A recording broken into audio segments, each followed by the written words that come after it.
très content d'inaugurer ce cycle de conférences, donc je vous remercie d'être venu. Alors, cette question-là, en fait, moi je me suis rendu compte que quand j'étais en primaire, bon donc il y a 45 ans quand même, on m'a dit que la composition de l'air, c'était 99% de l'azote, de l'oxygène, et puis on m'a dit qu'il y avait des gaz rares. Bon.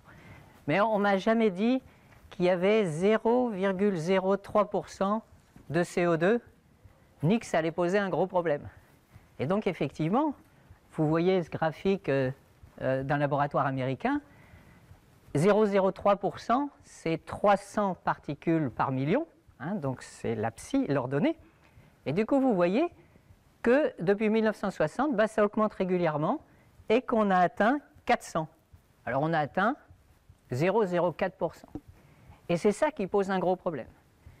Et ce qui pose aussi un gros problème, c'est que les scientifiques maintenant me racontent depuis bientôt 10 ans, et de façon de plus en plus fine, qu'il ne faudrait absolument pas dépasser 450.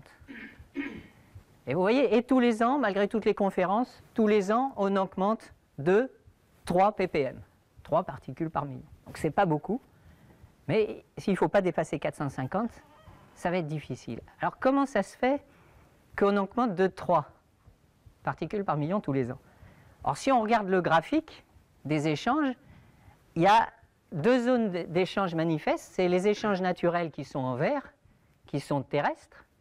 Et donc sur la Terre, ce qu'on voit, c'est qu'on a des puits, on a de l'absorption du carbone. Alors c'est quand l'arbre pousse, hein, il absorbe du CO2 et il fait du carbone. Du bois, c'est du carbone. Et puis il y en a des quantités gigantesques. Alors l'unité, c'est les gigatonnes par an. Donc c'est 1 milliard de tonnes de carbone par an, ce sera l'unité. 1 milliard de tonnes de carbone par an, c'est énorme. Pour l'envoyer dans l'atmosphère, pour augmenter, et ça va augmenter de 1 ppm, eh bien, il faut brûler 1 milliard de tonnes de carbone. Et donc en gros l'équivalent de 1 milliard de tonnes de fuel. Et donc la photosynthèse, c'est un puits d'absorption gigantesque qui va absorber 110. Mais vous voyez que naturellement le système terrestre il est équilibré, il absorbe 110, mais il émet 55 par la respiration et il émet 55 par la décomposition de l'humus, etc. Donc le bilan terrestre, le puits terrestre, c'est que globalement, la Terre, sur cette partie-là, va absorber 2,3 gigatonnes. Donc ça absorbe du carbone dans l'air. Alors vous avez aussi l'équilibre marin, et l'équilibre marin, c'est aussi des échanges gigantesques. L'océan va absorber 93, mais il va émettre 90, donc le bilan, c'est aussi un puits, ça absorbe 2,3. Donc grosso modo, on a un système naturel qui est bien fait, et donc on absorbe 4,6. 4,6, donc finalement, les ppm devraient baisser de 4,6 à peu près, plutôt que monter de 3 tous les ans. Mais ce qu'il y a, c'est qu'il y a l'homme quand même. Alors l'homme, il est marginal, mais son impact, il n'est pas marginal, puisque les activités humaines, ça va générer, alors c'est un graphique du GIEC qui a plus de 15 ans, ça va générer de l'ordre de 8 gigatonnes. Et donc ça, c'est par la combustion, qu'on connaît bien, du pétrole, l'utilisation du charbon, l'utilisation du gaz, et puis on voit aussi la déforestation. Donc quelque part, le bilan de tout ça, avec l'homme, ce n'est pas moins 4, c'est plus 3. Donc plus 3 gigatonnes qui sont envoyées dans l'atmosphère chaque année. Dans l'atmosphère, il y en a déjà 740, et puis ça augmente un petit peu tous les ans. Alors ce qu'on voit aussi sur ce graphique intéressant, c'est que dans l'atmosphère, il y a un stock de 740, mais il y a des stocks énormes. Et donc un énorme stock de combustibles fossiles, de l'ordre de 10 000, et c'est celui-là qu'il ne faut pas tout exploiter. Et puis vous voyez aussi que dans les fonds marins, il y a aussi un stock de 3500 qui est énorme, et dans le calcaire, le CaCO3, il y a aussi des stocks encore beaucoup plus importants. Donc il y a des risques de déstabilisation globale de ce mécanisme de la planète. Et par exemple, quand on vous parle, alors c'est un autre gaz à effet de serre, c'est le méthane, mais s'il y a réchauffement et si la toundra commence à fondre, le permafrost, eh bien, il y a énormément de méthane qui peut se libérer, donc ces équilibres perturbés. Et vous voyez qu'atteindre 450, ça ne va pas être évident. Alors, par rapport à ça, est-ce qu'on a des technologies qui sont existantes, pas futures, et qui permettent de répondre à ces enjeux, de diminuer ce qu'on envoie dans l'atmosphère? Alors la réponse est oui. Et ça, c'est des chercheurs du MIT, Pacala et Sokolov, qui, dès 2004, ont écrit un article pour solutionner le problème du climat. Alors c'est un peu ambitieux, mais ils ont regardé les technologies et ils se demandent, avec chaque technologie existante, si on la généralise au niveau planétaire, est-ce qu'il y a des technologies qui nous permettront, à horizon de 50 ans, quand ce sera généralisé, d'économiser ce 1 milliard de tonnes de carbone, ce petit 1 qu'on voudrait économiser? Et la réponse, elle est superbe, c'est qu'en fait, il y a 14 possibilités technologiques. Et si vous regardez rien que développer partout les énergies éoliennes, ça fera 1, c'est-à-dire que si on les développe dans 50 ans, on économisera 1 milliard de tonnes de carbone. Et toutes les énergies renouvelables, c'est 4. Toutes les économies d'énergie, c'est 4. Donc vous voyez, il y a énormément de solutions techniques qui existent aujourd'hui. Alors ça, c'est la bonne nouvelle. Est-ce qu'on les a mis en œuvre? Alors là, c'est la mauvaise nouvelle. Le graphique c'est même Pakala-Sokolov. Donc en 2006, ils ont dit, ben voilà, aujourd'hui, où en sont nos émissions? Déjà, il faudrait les limiter. On a vu sur le graphique d'avant, c'était 7,9. Et aujourd'hui, on en est à 11. Donc on a augmenté.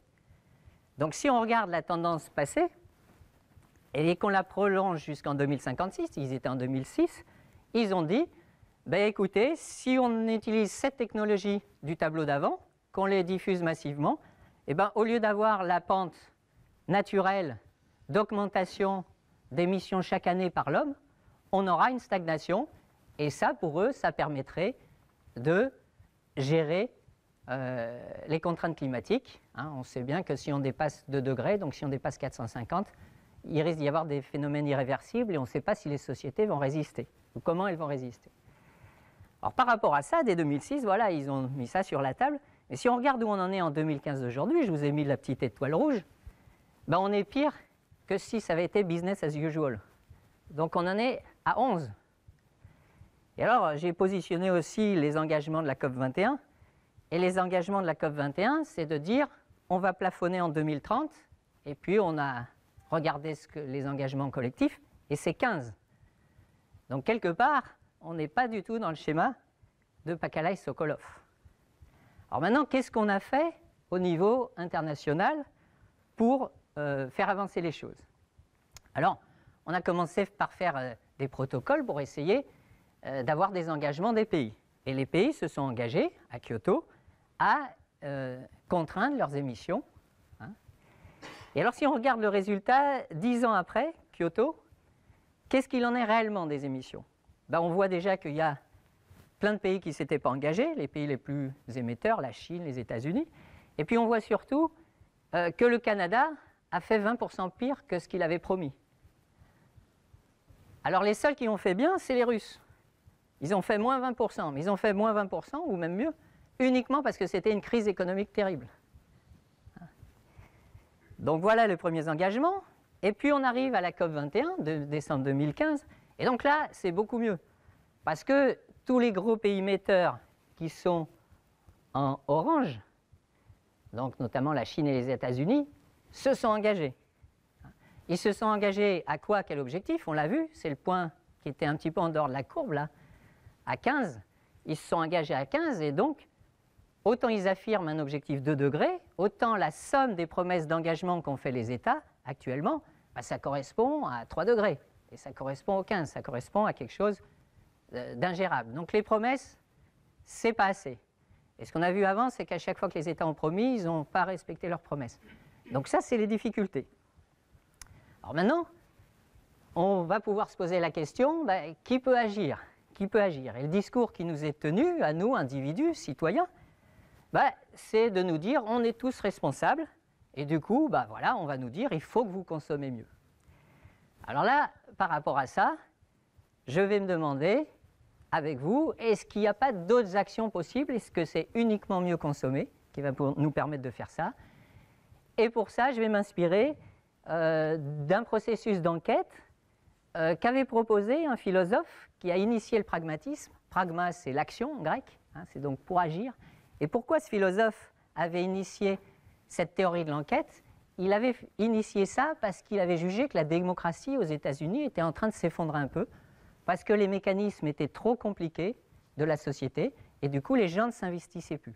Et un moyen qu'il a proposé, c'est que les gens se réinvestissent en enquêtant sur ce qui existe, ce qui arrive, pour prendre des décisions ensemble, collectivement. Alors faisons les enquêtes, qui peut agir? Alors qui peut agir? C'est à plusieurs niveaux. On agit au niveau où on exploite l'énergie, dans les entreprises quand on produit les biens et les services, et puis quand on consomme. Et donc, pour ça, il y a ce qu'on appelle la responsabilité sociale des entreprises, et les entreprises s'engagent et éditent chaque année des rapports qui s'appellent des rapports sociétaux. Il n'y a pas que des comptes. Maintenant, elles sont obligées de dire comment elles s'engagent dans la société et qu'est-ce qu'elles font. Sur le plan de la consommation, il y a la consommation responsable, c'est consommer mieux. Et puis au-dessus, il y a les responsabilités politiques, à la fois des institutions internationales, mais aussi des États-nations et puis des collectivités locales. Et puis au-dessus de tout ça, il y a le citoyen qui, normalement, est censé avoir une influence à la fois sur les institutions, les entreprises, etc. Alors on va enquêter un peu sur les États-nations. On va prendre 4 exemples d'États-nations. On va prendre un seul exemple d'entreprise énergétique, on va prendre la française Total. Et puis on va regarder un peu les institutions, comment elles fonctionnent, et enfin les consommateurs. Alors sur les États-nations, commençons par la France. Alors la France, j'ai repris le discours du 30 septembre 2015, le même jour. Il y a François Hollande à la tribune de l'ONU qui dit qu'il est fondamental de s'engager fortement pour sauver la planète, limiter les problèmes climatiques. Et alors ça se télescope, le même jour, il y a effectivement les ministères de l'économie et de l'écologie qui donnent des permis de recherche d'hydrocarbures en France et aussi en terre australe et antarctique. Vous voyez, il y a des décisions qui se télescopent, il y a des gens qui surveillent aussi les intérêts sur le gaz de schiste en France. Vous voyez par exemple que Goldman Sachs va avoir le droit d'être intervenant sur ces marchés-là. Et donc là, ce qui ne va pas sur ces affaires-là, c'est l'incohérence entre des discours et des pratiques. Et puis du coup, l'impunité des politiques. Ils ont pu tenir des discours, ils font d'autres pratiques et puis ils sont réélus. Alors là, l'action proposée, c'est au niveau du vote. Alors, autre exemple, un autre pays, alors là on va dans les pays producteurs, le Nigeria. Le Nigeria, ils produisent 3% du pétrole mondial, mais ils devraient être tous riches, et 60% des gens vivent en dessous de la pauvreté, du seuil de pauvreté. Et puis en même temps, vous voyez le montant de fuite illicite de capitaux du pays, c'est énorme, en 10 ans, 157 milliards de dollars. Et donc, ce qui permet ça et ce qui ne va pas, c'est les paradis fiscaux qui permettent ça, et aussi la responsabilité des entreprises qui demandent à Shell quelles sont ses pratiques et en quoi il participe à ces fuites de capitaux. Et donc, si c'est ça qui est important dans les actions proposées, c'est lutter contre la corruption, parce que cet argent-là, c'est de l'argent de la corruption, et lutter contre la finance dérégulée, donc les paradis fiscaux qui permettent ces transferts. Alors, regardons un autre pays, du coup, il n'y a pas que des choses qui vont mal, il y a des pays qui vont bien. Alors typiquement, la Norvège, elle a un fonds de pension à partir du pétrole, qui est pour financer les retraites des Norvégiens, qui est énorme, 878 milliards de dollars, et qui est très bien géré. Très bien géré, et en plus, du coup, ils ont des investissements sociaux et responsables. Et du coup, ils excluent de leurs investissements tout ce qui est l'armement, mais ils ont exclu aussi en 2006 le plus grand distributeur mondial qui est américain, Walmart, parce qu'ils avaient des pratiques sur les droits humains qui étaient jugées comme mauvaises. Et puis, l'année dernière, ils ont exclu 49 entreprises qui pratiquaient, qui avaient un risque carbone trop élevé. Donc les risques de destruction environnementale, les problèmes climatiques, donc des entreprises dans l'extraction du charbon et puis des sables bitumineux. Voilà. Donc là, ce que vous voyez, ce qui va, c'est que c'est un pays au capital humain élevé et qui est basé sur des institutions très robustes. Vous avez le fonctionnement du conseil éthique de ce fonds-là, et vous voyez qu'il y a la Banque de Norvège, Banque centrale de Norvège qui est dedans. Alors ce qui va donc, c'est ça, et l'action proposée, c'est protéger les biens communs. Donc ils ont protégé leurs biens communs, qui est la ressource de pétrole. Et ce n'est pas la malédiction des biens communs, comme dans beaucoup d'endroits on trouve, c'est-à-dire que quand il y a des grandes richesses, il y a de la corruption et c'est pillé, et il y a de la pauvreté comme le cas d'avant. Alors, un autre État-nation, c'est le Costa Rica. Donc, ils ont 100% d'électricité à partir d'énergies renouvelables, et pourtant, ils ont refusé d'exploiter leur pétrole potentiel. Ils n'utilisent ni le charbon ni le pétrole. Ils n'ont pas d'industrie lourde. ils n'ont pas d'armée depuis 1948, pourtant ils sont dans une zone un peu instable, dirions-nous. Et en 2014, ils ont décrété dans leur constitution que l'eau est un bien public. Donc ça veut dire, derrière, ça implique des choses sur la propriété des sources. Et donc ce qui va, dans ce cas-là, c'est la priorité à l'éducation, à la santé, à la protection de l'environnement. Et donc c'est là aussi, c'est le contrôle des biens communs. Et donc les actions proposées, là, c'est bien protéger les biens communs d'une société. Alors maintenant, passons aux entreprises. On a vu les nations, passons aux entreprises. On va voir juste le cas de Total. Alors Total, sur le plan financier, donc c'est une entreprise qui a été privatisée. Donc tous les bénéfices ne vont plus à l'État. Les bénéfices sont colossaux, 125 milliards de bénéfices en 10 ans. Et là-dessus, il y a très peu d'impôts pour la France, de l'ordre de 3%, 2%.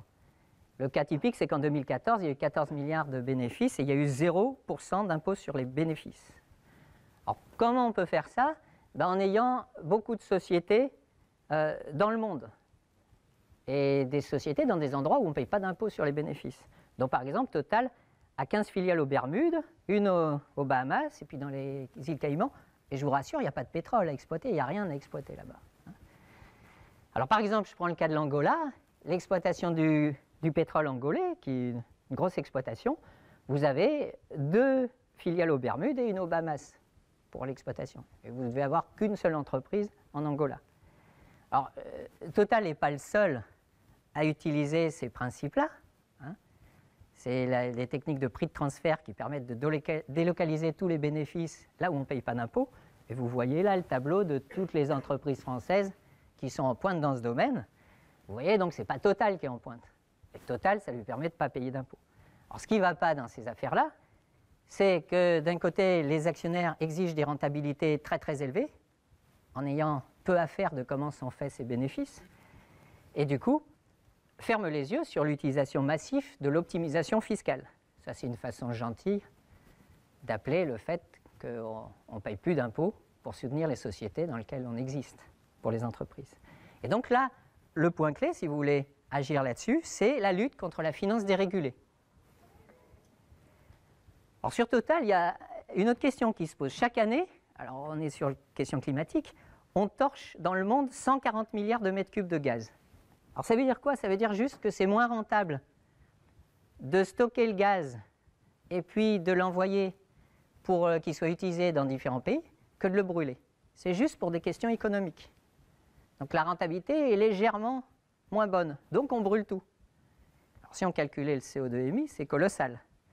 Alors là-dessus, Total a une responsabilité, c'est la responsabilité sociale de l'entreprise. Donc je vous cite comment ça s'est passé. En 2008, il y a 3 ONG qui ont demandé qu'on arrête de brûler le gaz au moins au Nigeria.